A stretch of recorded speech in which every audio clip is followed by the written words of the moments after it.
नारायण नारायण नारायण नारायण। बोलो सतगुरुदेव भगवान की जय।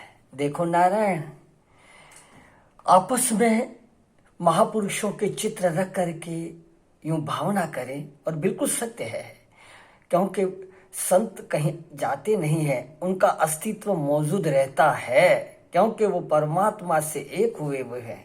कहते हैं न, संसार से मुख मोड़ कर जो ब्रह्म केवल धाय है, करता उसी का चिंतवन निष्दिन उसे ही पाए है। न सपने में और कुछ भी पाए है, वो तो जाए है न आए है, वो ब्रह्म ही हो जाए है। तो वे ब्रह्म स्वरूप परमात्मा के रूप में, ईश्वर के रूप में गुरु ही होते हैं। तो नारायण, अपन विचार कर रहे थे कि गुरु के रूप में ईश्वर की प्राप्ति होती है और परमार्थिक ईश्वर की प्राप्ति आत्मा और परमात्मा का अभेद ज्ञान होना है, तथा इसके सिवाय जितनी ईश्वर की प्राप्ति वह प्रातिभाषिक है। प्रातिभाषिक माना दिखने मात्र है। तो नारायण व्यवहारिक ईश्वर गुरु है और परमार्थिक ईश्वर ब्रह्म है, तथा इन दोनों के सिवाय जितनी ईश्वर प्राप्ति है वह सारी की सारी सज्जनों प्रातिभाषिक है, माना दिखने मात्र है। तो नारायण देखो, विचार कर इस बात पे। अपने और ईश्वर का जब तक अभेद दर्शन न होता है, तब तक सज्जनों गुरु और ईश्वर का अभेद दर्शन करो। देखो, यह युक्ति है नारायण, युक्ति है। आपके ध्यान में बात आई कि नहीं, हम विचार करें इस बात पे। जब तक मैं और ईश्वर एक है यह ज्ञान नहीं होता, तब तक नारायण गुरु और ईश्वर एक है यह ध्यान करो। हाँ, अपना अस्तित्व परमात्मा से एक का अनुभव नहीं हुआ न, तब तक गुरु और ईश्वर ये भगवान के ही स्वरूप है। हाँ, गुरु ये परमात्मा के ही स्वरूप है नारायण। तो क्या होगा नारायण कि जब गुरु ईश्वर से एक हो सकता है, तब शिष्य भी ईश्वर से एक हो सकता है। यह असंभावना को मिटाने वाली जो वृत्ति है कि भला मैं ईश्वर कैसे हो सकता हूं, यह वृत्ति हमारे अंदर आ जाएगी। हाँ नारायण, अरे गुरु को तो ईश्वर मानना शुरू करें तो देखो कि मैं भी ईश्वर से अभिन्न हूं, यह ज्ञान हो जाएगा।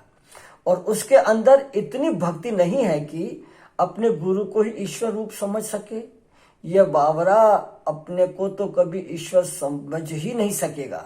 तो नारायण देखो, ईश्वर का भी तिरस्कार नहीं करना चाहिए। हाँ नारायण, आचार्य को परमात्मा का स्वरूप समझना चाहिए। हम आप लोगों ने सुना ही होगा, आप लोगों ने सुना कि नहीं सुना, लेकिन नारायण मैंने तो सुना है खूब खूब, क्योंकि यह शरीर बचपन से ही महापुरुषों के सानिध्य में भगवान की कृपा से ऐसा को प्रारब्ध रहा तो रहा है।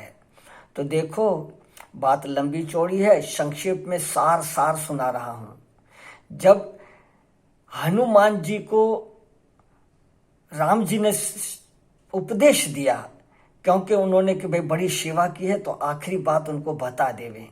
जब उपदेश दिया तब पूछा, अनुभव पूछा कि हनुमान अब तुम अपना अनुभव सुनाओ। तो हनुमान ने कहा कि प्रभु, व्यवहारिक रूप से तो आप हमारे गुरु हैं, पूज्य हैं, मैं आपका सेवक हूं, और जीव दृष्टि से, आध्यात्मिक दृष्टि से आप ईश्वर हैं, मैं जीव हूं। और नारायण वास्तव में अस्तित्व तत्व से जो आप हैं वही मैं हूं। हाँ नारायण, तो नारायण व्यवहार करते हुए ये एक पाठ अदा करना है कुशलता से कि हम गुरु की सेवा कर रहे हैं, और जीव रूप से कहते हैं ये ईश्वर, ऐश्वर्य रूप से ये ईश्वर, हम जीव हैं, और वास्तविक तत्व अस्तित्व तो जो गुरु है वही मेरा अपना आपा है। ये दृढ़ निष्ठा तो कब होगी कि जब नारायण पहले शुरुआत में गुरु और ईश्वर का भेद रखना, ये रखना चाहिए कि गुरु ही ईश्वर है, यह नारायण ध्यान करेंगे। ईश्वर और गुरु की एकता है, हाँ एक ही है। और फिर धीरे धीरे अपने अंदर ये असंभावना, हाँ विपरीत भावना मिट जाकर के संभावना जो है, यह भी असंभावना वाली वृत्ति भी मिट जाएगी, अपनी सच्ची लगन है तो नारायण तब तक हमको गुरु और ईश्वर को शुरू कर देवे मानना कि ये परमात्मा का स्वरूप ही है। तो सारा सज्जनों आगे बता रहे हैं कि देखो नारायण, संत लोग अपना अनुभव बताते हैं कि 20वीं शताब्दी आप सीखे पढ़े लिखे लोगों के बीच में यह बात कहनी पड़ती है, लेकिन मन की मजबूरी है नारायण। हाँ, जैसे सब मरते हैं और पैदा होते हैं, वैसे ये भी मरते हैं और पैदा होते हैं, ऐसा समझकर अनसूया अर्थात दोष दर्शन नहीं करना चाहिए। हाँ नारायण, गुरु के प्रति ऐसा नहीं समझना चाहिए कि ये भी मरते हैं और जन्मते हैं। हाँ, ये अनसूया दोष माने भलाई में भी बुराई देखने की आदत है। देखो नारायण, हाँ, अनसूया दोष नहीं माने, गुणों में दोष निकालना ये अनसूया दोष है। उन्होंने तो कृपा की, आओ आओ बेटा पास बैठ जाओ। बेटे ने कहा कि हमको फंसाने के लिए ये इतना आदर करते हैं, क्या मतलब नतीजा इसका? इसी का नाम अनसूया, इनकी कृपा से फंसने की दृष्टि निकाल लेना। देखो नारायण, सरलता से संत लोग महापुरुष लोग प्यार देते हैं, अपनाते हैं, तो जो अनसूया दोष के तमोगुण का अनसूया दोष रहता है ना, वो समझते हैं कि हमको फुसला करके हमारे से कुछ लेना चाहते हैं। पर जो उदार आत्मा संत होते हैं ना, उनके अंदर वासना कामना होती नहीं है।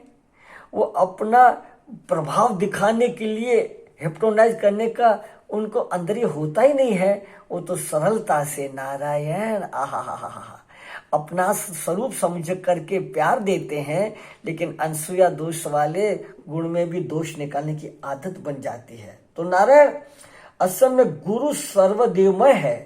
किसी भी देवता को तुम ढूंढने जाओगे, जैसे कभी सूर्य लोक में जाने को मिलेगा तो वहां सूर्य के देवता नहीं मिलेगा, वहां तो गैस ही मिलेगी।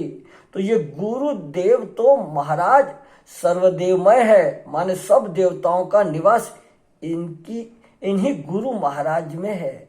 तुम उसको चाहो, इसके दर्शन इनके कर सकते हो, जिनका भी चाहो उनमें उनके दर्शन कर सकते हो। तो उनमें हम आप लोग परमात्मा का स्वरूप समझे, उस सरल व्यवहार से अपना प्रभाव दिखाते नहीं, क्योंकि वो सबको अपना स्वरूप समझते हैं ना, अपना आपा समझते हैं, गैर समझते नहीं हैं। तो वह हिप्नोटाइज करके ये प्रभाव दिखा करके ऐसी युक्तियां वो सीखे ही नहीं है नारायण। हाँ, पर जो अधूरे होते हैं ना, वो प्रभाव दिखाने के, हिप्नोटाइज करने के, दबाने के लिए न जाने क्या क्या लीला करते हैं। तो हम लोगों को नारायण ईश्वर साक्षात गुरु के रूप में है, उनका व्यवहार हर कोई हमारे उद्धार के लिए होता है, पर वो अपना परमात्मा से एकता की निष्ठा कभी भूलते नहीं। तो हम लोग अगर एक में भी उस गुरु को भी ईश्वर रूप में समझेंगे ना, तो अपना आपा भी एक हो जाएगा, ऐसी निष्ठा हो जाएगी नारायण। तो आगे बता रहे हैं सज्जनों, भोजन की चिंता भी शिष्य को ही ले लेनी चाहिए, गुरु पे कुछ नहीं थोपना चाहिए कि हमारा बंदोबस्त गुरु करे। साय और प्रात 5-7 चारों से भिक्षा लेकर, भले कहीं से भी भिक्षा लेकर के गुरु जी देखे कि इसमें ब्रह्मचारी के खाने के लिए क्या है और क्या नहीं है, तथा उसमें भी जो दे वही उसको खाना चाहिए। और यदि न दे तो समझना चाहिए कि आज हमारा उपवास है। कहीं भी देखो नारायण, भिक्षा आदि ला करके भी जो भी अपने पास है गुरुओं को समर्पित करे। हाँ, ऐसे नहीं कि छुप के खाते फिरते रहवे, ना, गुरु के समर्पित करे, क्योंकि हम गुरु के अधीन है। तो गुरु जी देखेंगे कि यह इनके खाने लायक है कि नहीं लायक है, इनका स्वयं सदाचार इससे रहेगा कि नहीं रहेगा। तो गुरु जो देवे उससे गुजारा करे नारायण, और न देवे तो समझे कि आज हमारी भलाई है, गुरु जी हमारे को उपवास रखवाना चाहते हैं, पर दोष दृष्टि कभी न रखे। देखो सज्जनों, दूसरी कोई चीज उसके पास आ जाए तो उसकी स्वीकृति लेकर ही उसका उपयोग करना चाहिए। अगर कुछ भी हमारे पास आ रहा है तो गुरु के सामने समर्पित करके वो कहवे तो ही उपयोग करना चाहिए, और वह भी संयम के साथ। उन्होंने कह दिया कि दूध पी ले, अब पीना चाहिए, पाव भर और पी गए शेर भर नहीं, नहीं ऐसा नहीं। इससे भी संयम चाहिए। कह दिया गुरुजी ने कि ले जा दूध पी ले, तो दूध भी भाई गुरुजी ने पी लिया तो पीते जाओ, नहीं, अपने योग्यता के अनुसार कह पढ़ना पीना चाहिए। देखो नारायण, ग्रंथों में ऐसी बातें बहुत अच्छी अच्छी आती है, तो समर्थ गुरु कैसी लीला करके और शिष्यों को परमात्मा से एक करा देते हैं। तो नारायण